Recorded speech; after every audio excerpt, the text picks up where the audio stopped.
Hi, this is Joseph Tan here from AnswersAcademy.info. What is OOP art and how does this relate to Adam's IQ? Interesting answers coming up.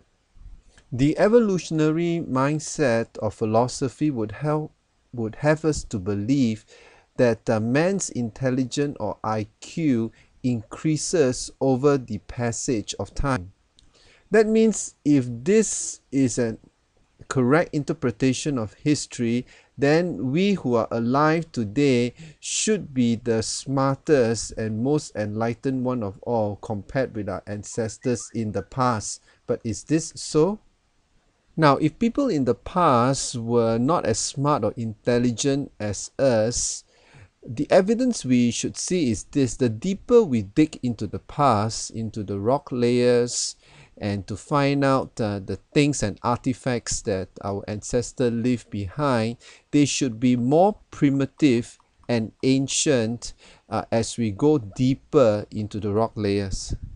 Let me show you a few examples of the type of artifacts we find as we go further back in the past. And do we really see more primitive stuff or otherwise? This amazing device was found in a sunken ship that is dated 2000 years old. And what is it? It is some sort of an analog computing device that is able to predict solar eclipses. It organizes the calendar in 4-year cycles, and it is able to provide navigational capability. So an analog type of a computer mechanism 2000 years before Bill Gates was born? Is ancient man really that primitive after all? What need would ancient people have for batteries when electronics did not yet exist? Found outside Baghdad in 1936, this battery construction, which is dated 250 BC to 250 AD, is a small clay jar containing an iron rod suspended in a copper cylinder which is soldered shut and sealed with asphalt. Now, replicas have been made since that can produce small amounts of electricity, proving this jar's electrical capabilities. Now, the question is, what is this battery used for? Primitive man in the past? Think again.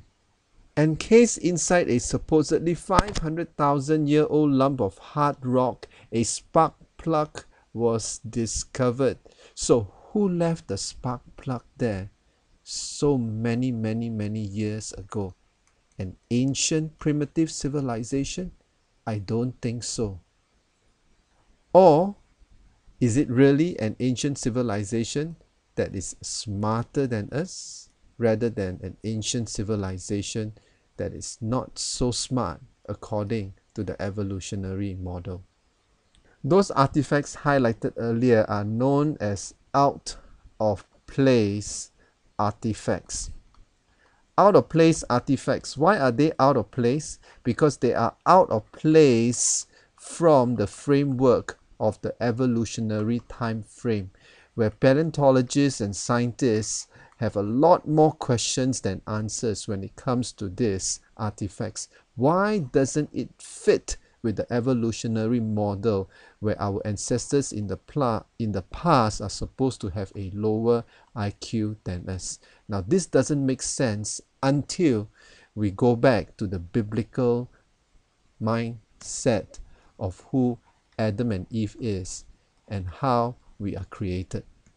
Now, when a perfect God says that everything he has created is very good, that means Adam and Eve, when they were created perfect, they would also have the perfect IQ, meaning they were the smartest couple living on earth. Now, think about it.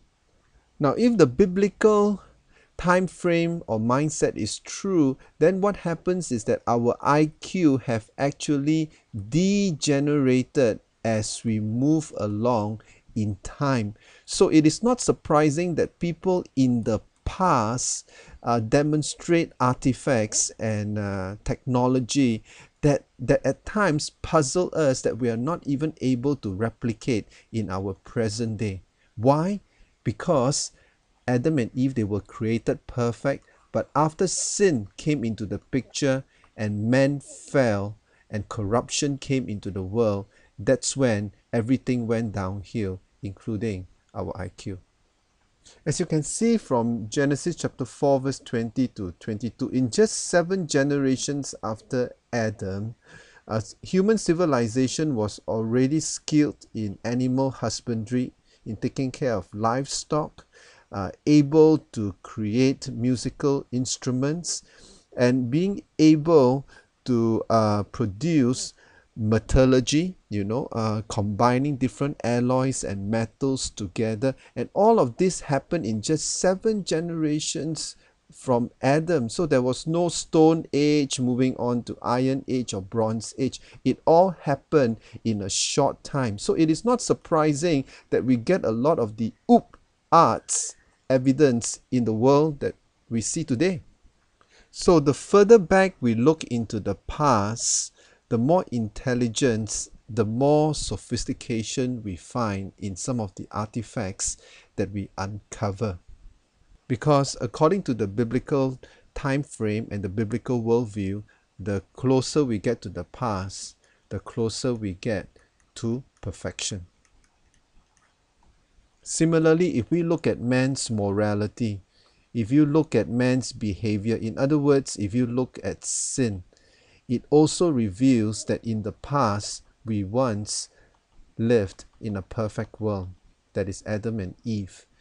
But because of sin, the whole world groans and we are actually sliding down, just like our intelligence. It is no wonder then that Jesus Christ is also called the last Adam. He has come to rescue us from our sin and to undo the damage that was done by the first Adam.